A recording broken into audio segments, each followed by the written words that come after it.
Friday night. I have not seen y'all all day. So we just got home from work, yes. And we are going to watch a family movie. And all I did today was Sydney's hair. And that's it. That's all I did. Work. I did some work. And so we're going to flash back today because it's Flashback Friday. So we're going to flash back to, I think, Trey's 2-month update. So we're going to see his 2-month update and talk all about him. I hope you guys enjoy it. And I love y'all. Y'all are awesome. Y'all are the MVPs, man. For real. My non-traditional family are the MVPs of the internet. The MVPs. So, love y'all. We are on day 16. So, we are halfway through Vlogtober. Y'all are hanging in there with me. I love y'all. And I will see y'all tomorrow. Now, let's flash back. Say, hey, family. Say hi, family. Hi, family. Yeah, you say hi? Yeah. It's time for a 2-month check-in. Say a 2-month checkup. Yes. There's all the smiles. There's all the smiles. You say hi?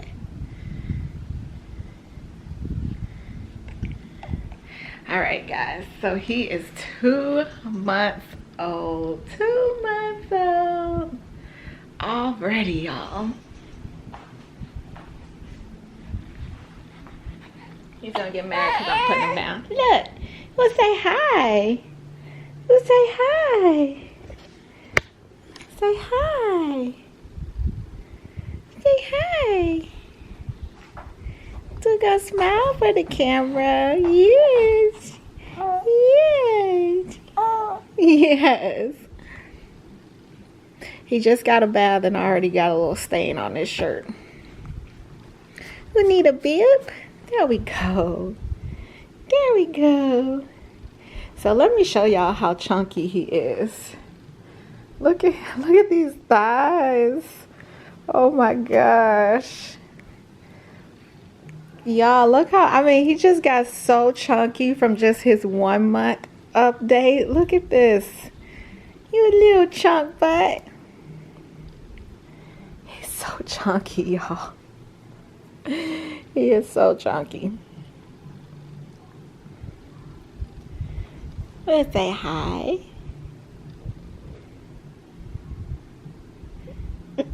No? You just staring at the camera? So, Charlie. So, he is 2 months and I have not weighed him. I need to weigh him and let y'all know what his weight is. But how are we doing? Y'all, nights are so hard. He is still struggling. So we are still struggling with his belly and the throwing up and stuff like that. So if you saw the 1-month update, hi buddy.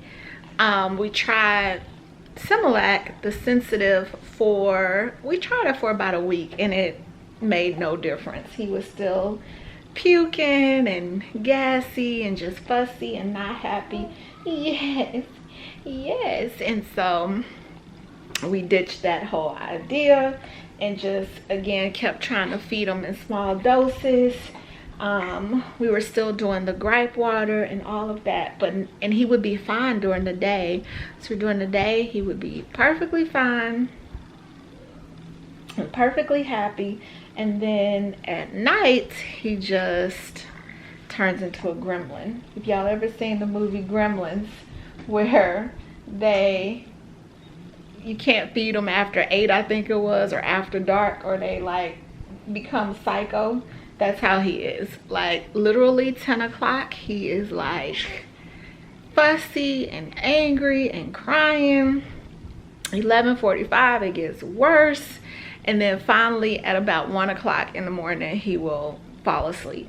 And so that has been pretty much how it's been until recent. So yes, he's just so happy. So we've been doing gripe water, and I'll show you guys. He's probably gonna get mad. Yes, you talking if I leave. But we have been doing this one. So we have been doing this one, the Zarbee's gripe water. And then let me grab the other one. We also tried this one, the Mommy Bliss. You talking? All right, you guys, so let me sit and give y'all an update on this guy. So if you watched my last month, his 1 month update, I talked about his digestion and how we were trying to get that under control, and how the doctor had recommended that we try Similac for sensitive tummies. And so we tried that, and it didn't make a difference. He still was puking all the time, puking pretty consistently. And so we decided to try, or we thought, so we were gonna try this healthy digestion stuff that we had seen, and so we were gonna try that. But then we found the Colic Calm, and y'all, that stuff, that's what I use with all my other babies. And I actually thought that they didn't make it anymore because I couldn't find it. I checked Walmart, I checked our grocery stores, I checked Target. Charlie, don't tear that up. And so I thought, oh man, they just don't make it anymore. But we went to Walgreens, and Lord and behold, they had it. For what? For the dumpster for outside. For the what? The dumpster. Yes. So we have been using the Colic Calm, and that stuff has been helping tremendously. Yes. See, notice all the smiles. Yes.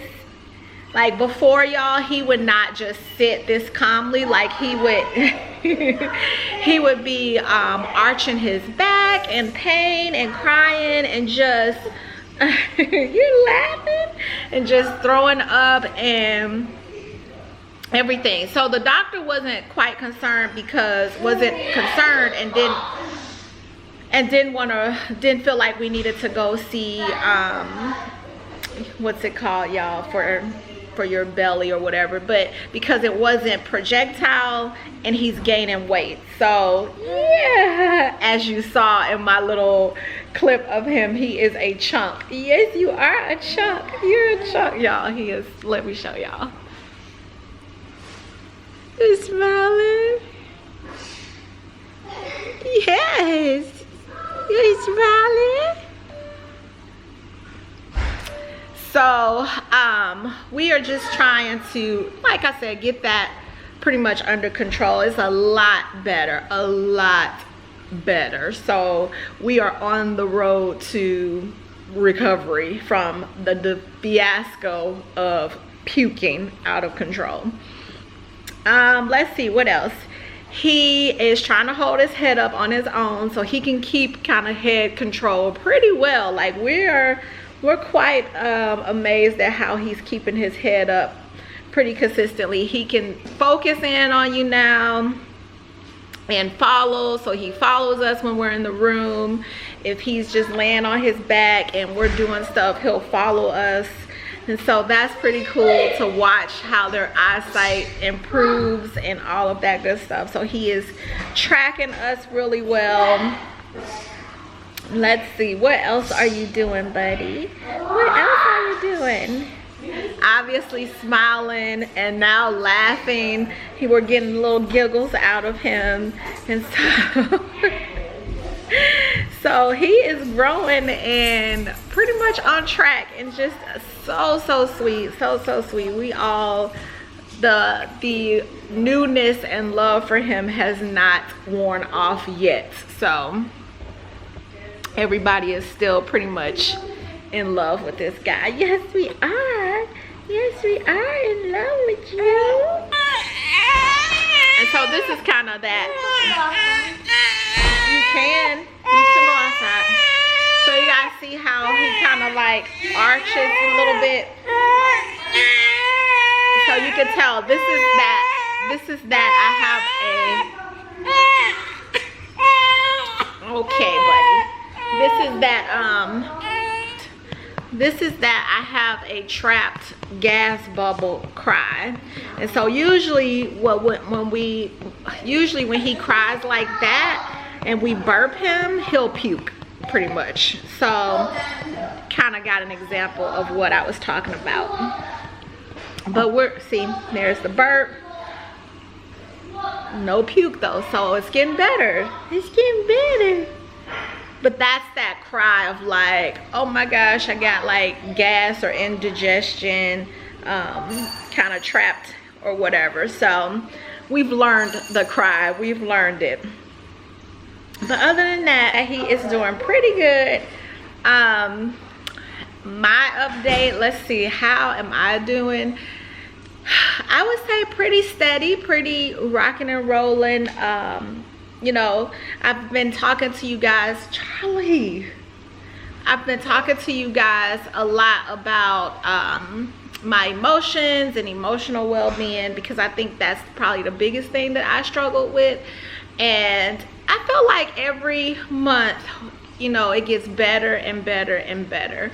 And I was talking to a friend of mine and I was saying to her the same that I said to you guys. My thing is this circumstantial or is it hormonal?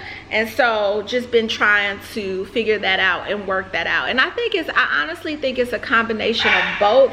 I think having a baby in the midst of a pandemic and being a business owner is just a lot. And so I have given myself tons and tons of grace when it comes around my emotions and hormones and things like that. So for me, I'm just kind of taking it one day at a time and just going with it, y'all, really and truly. So some days are great and I'm just like fine, and other days I am just an emotional wreck. And I think, again, it's just circumstantial and probably a little bit of hormonal. And the fact that September, this is the month that I lost my mom.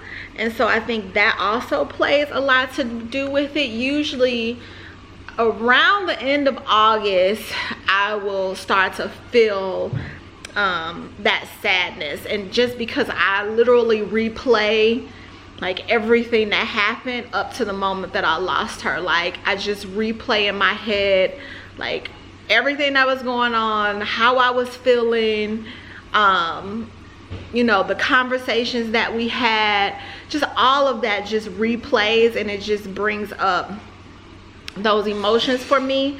And so I think all of that, the pandemic, having a baby, being a business owner, and then you couple that with the loss of my mom. And so, you know, losing that support of her and not being able to call her like in this pandemic, like I think about the conversations we would have and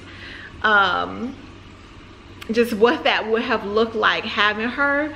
And more than likely she would have been with us like throughout the entire pandemic, so she probably would have been here and sheltered with us. And so having just that kind of support is like all of that, you know, all of that just kind of plays a role in your emotions, of course. And so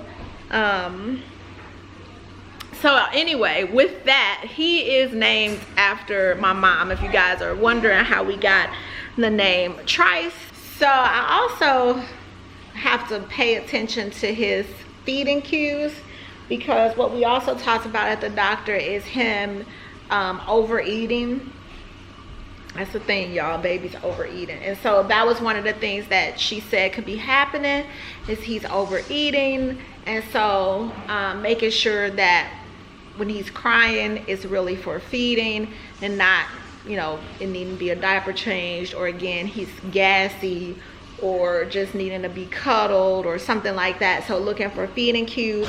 So I tend to look at his little hands to see if his fist is balled. That's usually a sign of, you know, that they're hungry. Rooting him, you know, rooting of mouth, that's usually a sign that he's hungry. If I say milk, if I'm like, you want milk, and he stops crying, that lets me know that he's hungry. It's almost like the Pavlov, if you guys are familiar with that, and the dog signal. He's learned that if I'm saying milk, that means that he's going to eat, and so he'll stop crying. So those are the things that we tend to do to look for hunger cues, to try to make sure that he is not overeating.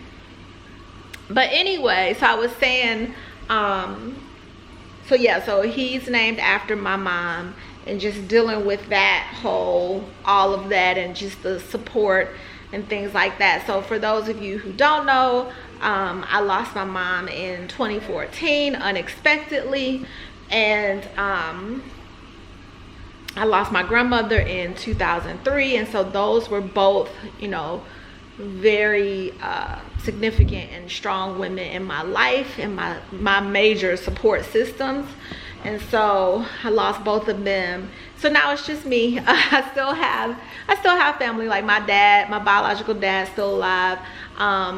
My stepdad, who I also call dad, I don't call him my stepdad, he is still alive. And then I have an uncle who I look at as like a third dad, my mom's brother, and he's still alive as well, him and his wife.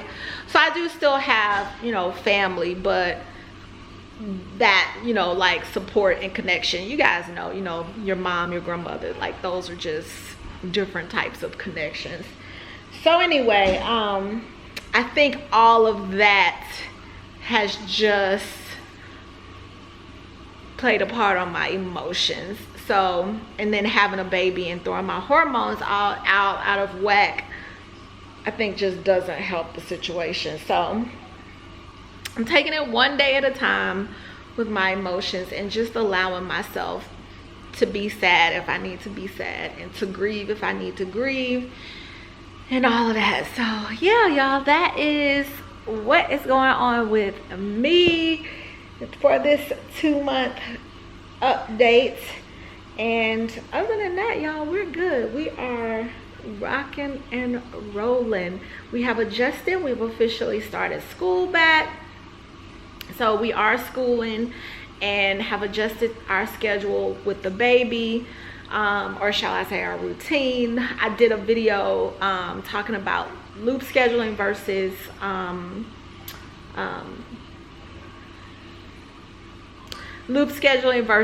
block scheduling.